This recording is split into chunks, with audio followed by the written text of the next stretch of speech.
Hey guys, welcome to the Free Count. I am Jordan Williams and I am here to do an NXT review. Yes, I've also got more reviews coming in the future. I've just started a membership with Defiant Wrestling, so expect more reviews there. And now, as you can see, I am this time wearing a wrestling shirt. Mark Andrews, fellow Welshman. Also one of best British wrestlers in the world today. Right. What was I going to do? NXT reviews. That's right, NXT reviews. I nearly forgotten about it this week. Not I'd forgotten about NXT entirely. I thought, well. Oh, okay. Meet my dog. Hey, girl. Yeah, I almost forgotten about NXT this week. I thought it was the matches from TakeOver, like Tyler Bate versus Roderick Strong. I thought that was this week. It's not. It was a taped show. So, luckily, I just remembered today, watched it today, and I'll be giving my full-on review about it. What's up, girl? What's up? Can I do my video? Yeah, can I do my video? Oh, you just go. Oh no, she doesn't want to leave me alone. Okay, I'll see if I can do. There you go. I'll see if I can do this now. Oh, come on, go. Down you go. I know. We start off with the show with obviously the opening NXT. Oh, bugger. Can I write? There we go. Nigel McGuinness has returned to NXT. He wasn't at TakeOver. All that we got from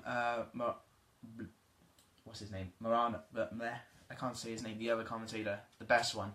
Nigel returned after saying that he was under the weather, not being able to go to NXT TakeOver. He returned this week to a tape show, and thank God he's feeling better because he's also a brilliant commentator in his own right.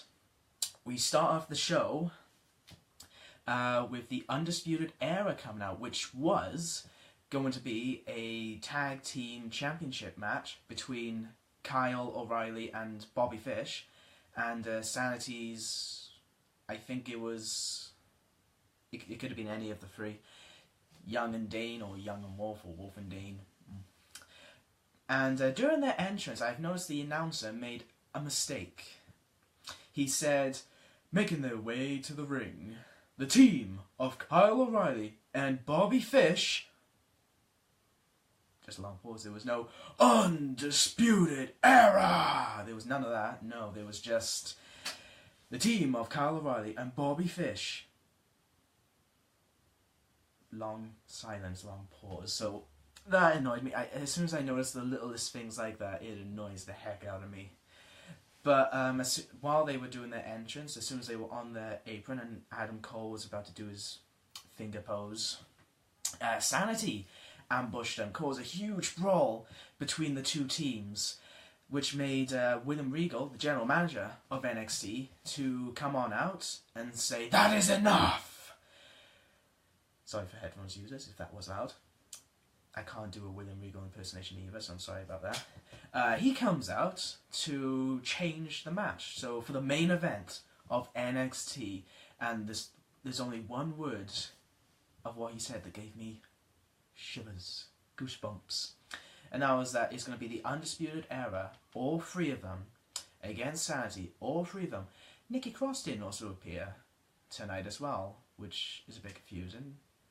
Because I thought she would make somewhat of an appearance in the match, but she didn't. But yeah, it was going to be Undisputed Era versus Sanity in a tornado 6-man tag team match. And as soon as he said tornado, goosebumps, because I haven't heard that word in ages.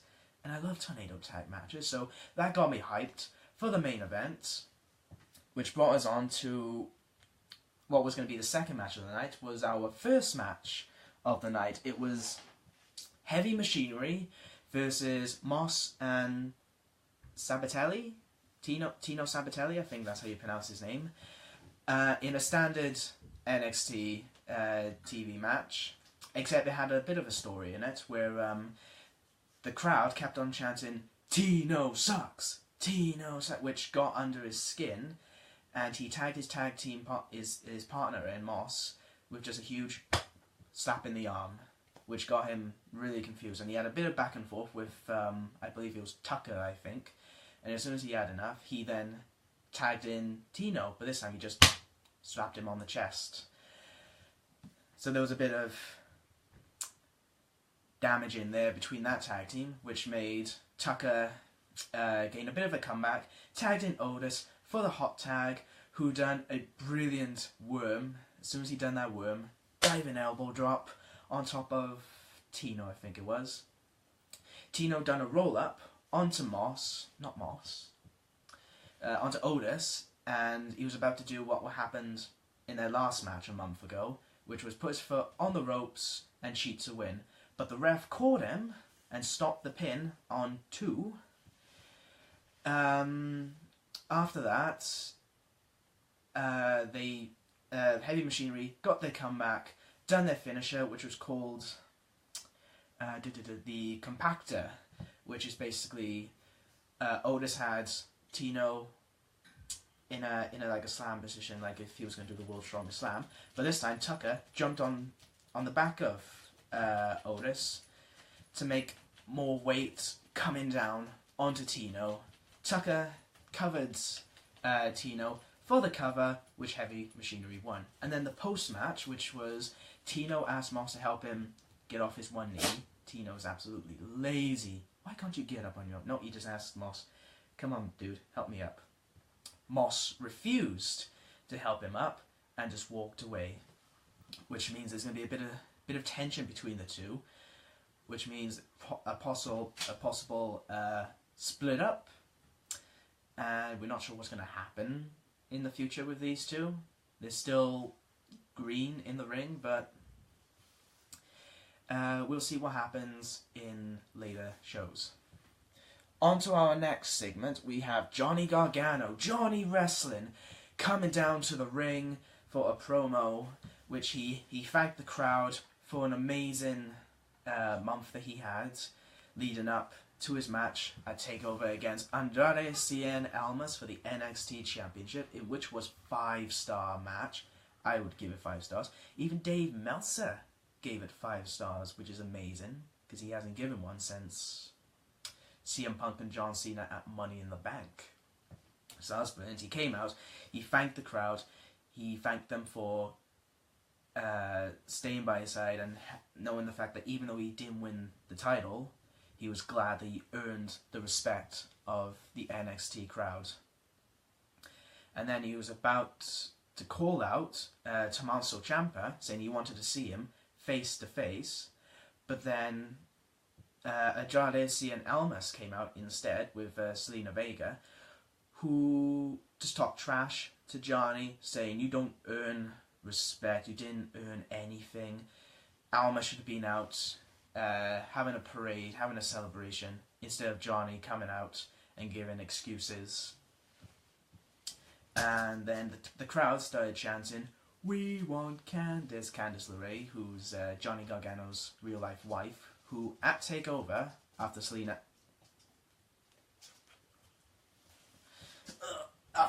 Vega interrupted a couple of times, she came over the barricade and attacked Vega, which I absolutely loved in that match. Definitely one of my highlights. You okay, girl? Okay. I think she just wants to be a part of the video. Down you go.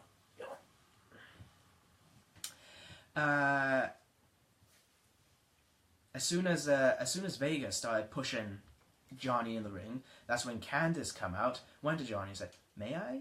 I think she said, may I? Well, she just gave Johnny the look, and Johnny was like, go for it. And she pushed Vega out of the ring.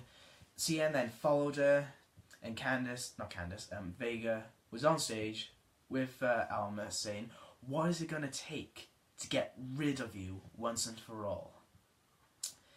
And Johnny said, I want a rematch, put that title on the line. Well, he didn't say that in precise words, because he can deliver better promos than me, but he asked for a rematch for the title, and Vega said, okay, fine, but if you lose, you leave NXT. Unfortunately, I know the results of this match. I've been spoiled by the internet. Damn you, internet. But yeah, I know the results of that match, and even the crowd went, ooh, you know, so you know. As soon as you have the crowd thinking, oh my god, what is going to happen, you know you have them at the palm of your hands. But that is going to be a brilliant match when it will be shown. I have no idea, but it will definitely be amazing. Then we go to our next segment, which was a backstage interview. Well, not. They've basically done paparazzi surrounding how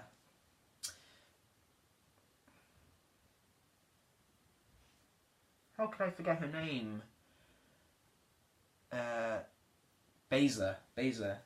Selena Baszler. She basically put herself over, saying that she's been absolutely destroying everyone since she arrived onto NXT, and saying that there will be no rematch with Ember Moon, because Ember Moon is too scared to be in a rematch with her. In a way, I like this promo, and I didn't. What annoyed me was the fact she said, oh, there's definitely going to be no rematch because she's too scared, you know. Well, the general manager makes the matches, so obviously you want an NXT title rematch, and that's also a plan to provoke Ember Moon. Maybe I'm overthinking this. But it was a decent promo, which set up the match for next week. Ember Moon posted on Twitter, challenging Baszler to a NXT title rematch. She's going to defend her title next week to prove and shut Baszler up for good. So that is going to be an exciting match. Afterwards, they started promoting the UK Championship. That beautiful, beautiful belt. That absolutely beautiful belt. But they've been promoting that match now, which is going to be Pete Dunne, the UK Champion, versus the challenger, Roderick Strong. And afterwards, they cut to Tyler Bate in backstage doing an interview as well, saying that he was gutted that he didn't win against Roderick Strong for the opportunity to face Dunne for the title again. But he said he's going to be watching the match very closely, so I don't know whether that means he's going to be involved somehow. I don't know if that means he's going to just saying he's going to watch it. You know, he's a wrestling fan as well, he can watch matches. But he's also said, which got me a little bit intrigued, he also said that even though he had the best match last year with Pete Dunne, he's looking forward to having more matches this year. But this time he didn't say the other UK wrestlers like Wolfgang or Trent Seven or Mark Andrews. None of them. No, he said Alistair Black, Cien Almas. He just said all of the best NXT talent. So it makes me think that we're going to see more of the UK roster show more onto the NXT shows, which I hope so. But it's also intriguing saying that he said all them big names. Does that mean that he's fully signed into NXT, as in his indie days is over for now and he's going to NXT full time, or is it just him saying he's going to have matches with Aleister Black, he's going to have matches with Andrade Cien Almas, he's going to have matches with Velveteen Dream? I don't know, but it got me intrigued and excited for what the UK is going to bring to WWE this year. Next up, we have just a quick squash match per se with Bianca Belair versus I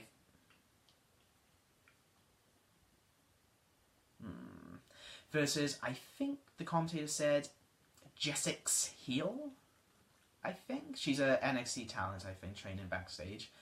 She basically took out her hand, show sportsmanship. But as Bianca Belair is the heel, she shakes, doesn't let go, destroys her in like 3-4 moves, and gets the cover with a fall-away powerbomb. Basically got her up, threw her over, and for the 1, 2, 3. Afterwards, though, they showed a Kairi Sane video package, which got me. It gave me goosebumps. basically, so I'm looking forward to see what they're going to do with her this year.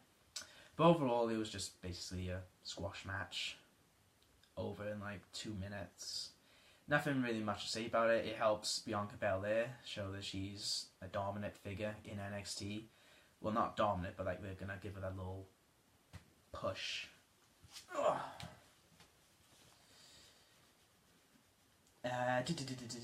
They also promoted after the Kairi Sane video package, which gave, they were so good, brilliant video package. Love the NXT video packages.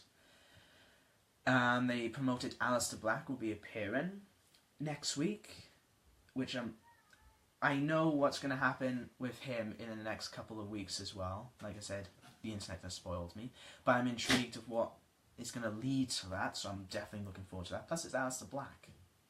Who's not excited to see Aleister Black? But then we come to our main event, which was a brilliant main event. It's not a 5-star match, but I would give it 4 stars if I could. It was obviously Sanity versus the Undisputed Era in a 6-man tornado tag team match. And I didn't know what to say about it until I got good spots, and there was a lot of good spots in this match. There was, obviously the standout figure was Killian Dane, aka Big Damo. Brilliant showing in this match, absolutely brilliant. This goes to show why I love Killian Dane. My love to Killian Dane is out there. Get him, Damo! And a lot of people don't know this, but I tried watching Ring of Honor in the past, and there was one match that got me intrigued, and it was Kyle O'Reilly versus Adam Cole. During that match, they done a brutal chair spot where Adam Cole was just sitting on the chair, Kyle O'Reilly run on the apron and kneed him right in the face. And that match alone is what got me intrigued with both wrestlers. Kyle O'Reilly brought that spot back for this match, except this time he done it with Alexander Wolf from Sanity. Didn't look as brutal as the one from Ring of Honor, but it was still a brilliant spot, and it brought back memories of that match, which I will, maybe I will later on, check out again. It was a brilliant match.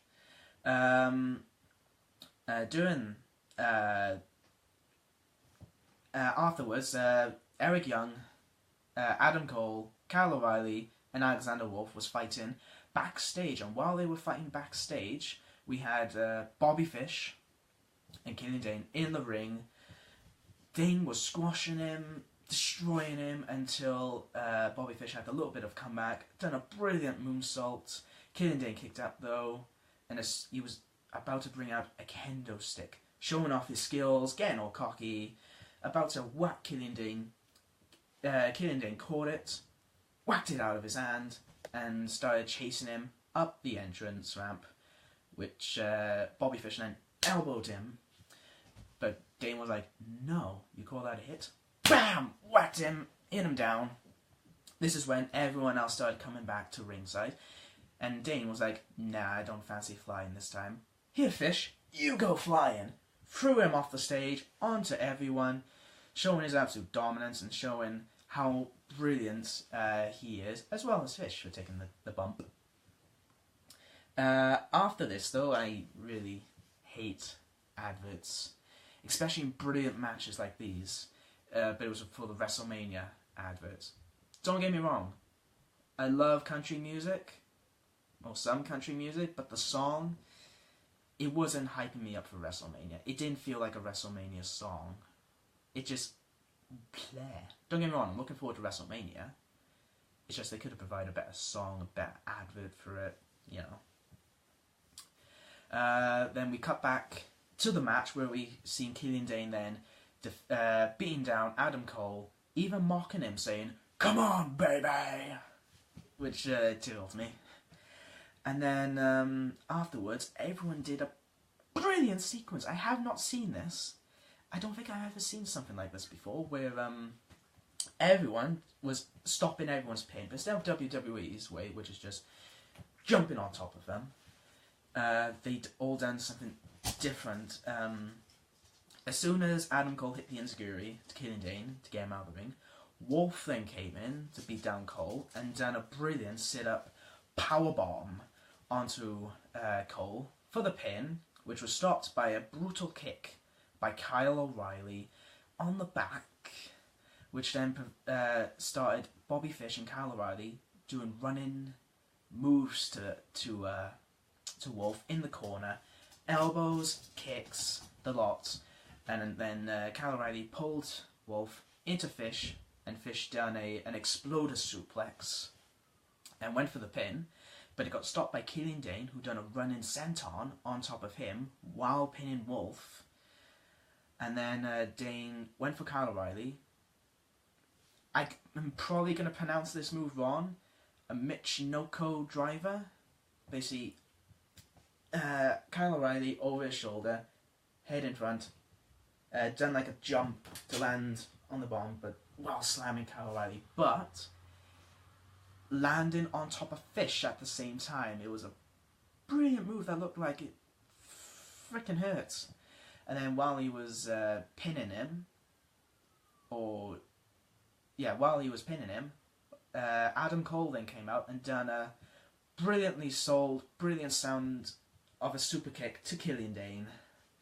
And then as soon as he was going to go to cover up Killian Dane, Eric Young came out of nowhere with a diving elbow right on top of Adam Cole. It's just they've done all of this brilliant moves, brilliant ways to end covers. I haven't seen anything like this, and I absolutely loved it. And then we had a table spot afterwards. Earlier on in the match, Eric Young set up a table that he was going to suplex Adam Cole over, but it was leaning against the guardrail, which was... ow! But it didn't happen until this spot happened, which Killian Dane got back up, seeing Cole was sitting down on the table, and he was like, yeah. So he got out of the ring and was going to do a cannonball onto Cole through the table, but Cole got out of the way and Dane went through the table. And then afterwards, all three Undisputed Era started attacking down Wolf, I think. Yeah, started being down Wolf until Kyle O'Reilly accidentally kicked Bobby Fish, which made Alexander Wolf had a bit of a comeback against all three until all three of the numbers ganged up on him, and Fish and O'Reilly done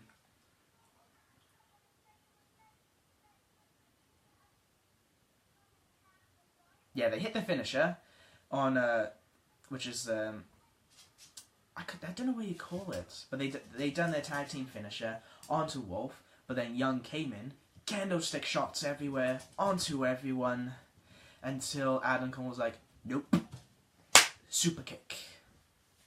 And then after that, they started doing brutal moves on Eric Young. Bobby Fish, Kyle O'Reilly, kicked him on the chest and the back, and then Adam Cole picked him up for a neck breaker on the knee. But as soon as I thought that was going to be the end of the match, nope, kick out. Kick out by Eric Young. And then after they've taken out Wolf, and they kind of dismantled Young, it was Killian Dane's turn, but this time it was too much for all three of them. All three of them ganged up and started beating him until Dane exploded, pushing them all away, started beating the heck out of them all, then like a running senton / drop kick to Fish and O'Reilly until and then he started beating down on Adam Cole. As soon as he got rid of Cole and O'Reilly and Fish was left in the ring, he done the his finisher, the Ulster Plantation, I think it's called. Bit like Kenny Omega's One Wing Angel, the Ulster Plantation, to Fish for the win. I thought Undisputed Era was going to win, but I'm glad Sanity won, because I love Sanity. And Killian Dane stood out to me the most in this match. It goes to show how brilliant he is, how fantastic he is, and I hope he gets a single title shot in NXT, or when he calls up to the main roster. An absolutely brilliant match.